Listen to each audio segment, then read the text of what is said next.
जे दिनै लखिमपुर जिल्ला दुलाराय बर' फरायसा आफादनि बानजायनायाव जर'खा मेलेमजिबिफोरनि मोनसे जथुम लादों आरो बे जथुमाव गिबि जों मोननै बाथ्राखौ बेयाव थांखिनानै सावरायनाय जादों। मोनसेया जाबाय थांनाय बिटिआर एकर्डनि सायाव मोनसे आरो मोनसेया जाबाय बिटिआर एकर्डआव फैनाय मोनसे दफा 5.1 बर' कसारि वेलफेयार अट'नमास काउन्सिलनि सायाव सावरायनाय बेयाव जादों आरो बेयाव साफ्रोमबो लखिमपुर जिल्लानि मोनफ्रोमबो बर'नि जि गौथुम आरो गुबुन गुबुन माहारियारि आफाद दैदेनगिरि बिथांमोना बाहागो लादों आरो बाहागो लानानै गावसोरनि जे साननाय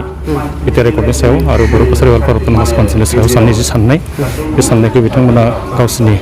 बाथ्रानि गेजेरजों बिथांमोना बुंथिदों आरो जों हमदांनो हादों जे दुखु गोनां मोनसे बाथ्राखौ बेयाव सावरायनाय जादों। बेनो जाबाय थांनाय बिटिआर एकर्डआव 5.1आव बर' कसारि वेलफेयार अट'नमास काउन्सिलनि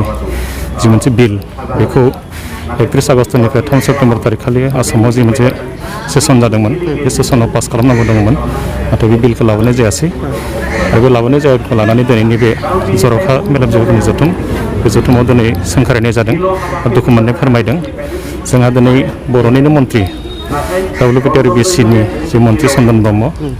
बिथाङा थासेयावबो दिनै बे बिलखौ पास खालामनाय जायासै। अदेबानि जायहा मन्त्रि गैया बिथांमोनासो कमतापुर अट'नमास काउन्सिल मरान अट'नमास काउन्सिल आरो मटक अट'नमास काउन्सिला बेयाव बिला पास जाबाय। दा बेयावनो गमामायै जों दुखु मोननाय फोरमायदों बाहेरानि बे बर'फ्रा दुखु मोननाया बेनो जोंहासो दिनै जोंहा 3 केबिनेट मन्त्रि दङमोन 12 जन MLA दङ बिनि उनाव मन्त्रिबो दङ फार्स्ट मन्त्रियानो जिहेतु बिथाङा नडेल डिपार्टमेन्टमोन बिथाङा मावना होआसै आरो मावना होयैनि थाखाय जों जेनोखि राजखान्थियारि मोन्थाय मोननो थांगासिनो दंमोन आरो बर'फोरनि रांखान्थियारि जौगानायनि आरो बेनि राव हारिमु थुनलाइ जौगानायनि जि मोनसे जों बेबस्था मोनदोंमोन दा बे बेबस्थाखौ दिनै मोननायनि बेलायाव दिनै फिन खेबसेबाव जों थगायजाबाय आरो बे थगायजानाया रावबो नङा जोंनि बर'निनो जोंनि दैदेनगिरि बिथांमोना दिनै फिन खेबसेबाव खाबु लानायखौ जों नुदों आरो जों बेखौनो नुदों जे फैगौ समाव जाहाथे बिथांमोना जोंनि बे बिटिआरनि बाहेरायाव थानाय बर'फोरनि जि राजखान्थियारि मोन्थाय मोननायनि बेलायाव जाहाथे बिथांमोना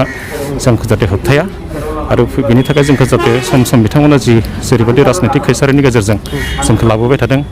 आरो नैबे बिटिआरनि बाहेरायाव थानाय बर'फोरखौ लानानै दिनै बिथांमोना जि मोनसे केना बेसानि जि मोनसे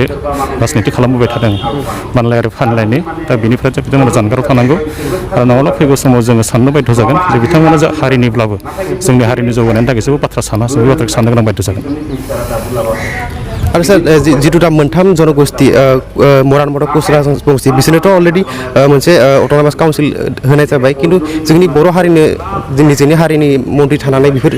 जिथु माने एसेमब्लि बिलनि थाखाय दाबि दैथांनांगोन बेखौ दैथांनाय जादों बेनि सोमोन्दै आरो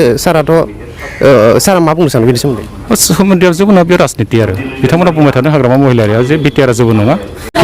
बिटिआर गोरोबथानिफ्राय हमनानै बिटिसि इलेक्सननिफ्राय हमनानै बिटिआरनि बायजोआव थागोन बर'फोरनि मोन्थायखौ लानानै बिटिआर एकर्डनि माखासे क्लजफोरखौ लानानै दा बेफोर गासैबो खोथाफोरखौ लानानै दिनै माखासे गोरोंसाफोरनि गेजेराव रायजो राजाफोरनि गेजेराव दैदेनगिरिफोरनि गेजेराव हयथ' माखासे बिब्रिबां खोथाफोरा हयथ' माखासे समाव बांसावलायनाय एबा फोरमायलायनाय खोथाफोरा जाबोगासिनो दङ दा बे खेत्रआव दिनै दुलाराय बर' फरायसा आफाद एबा रायजो राजाया मा स्थितियाव दङ बेखौ जोङो दिनै फोरमायलायनानै गोरों गोराफोरा मा बुङो एबसुआ बे समाव मा हाबा दैदेनगासिनो दङ बेफोर माखासे खोथाफोरखौ फोरमायलायनायनि गेजेरजों सोंथि सोंथा खालामलायनायनि गेजेरजों जों माखासे खोथाफोरखौ सावरायलायनाय जादों। बेयाव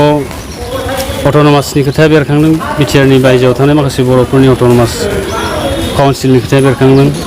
बेखौ मावफुंनांगौआव दिनै इउबिपिआ मा मावदों एबसुआ बबे एंगेलनिफ्राय खामानि मावनो गोनां जागोन दिनै मा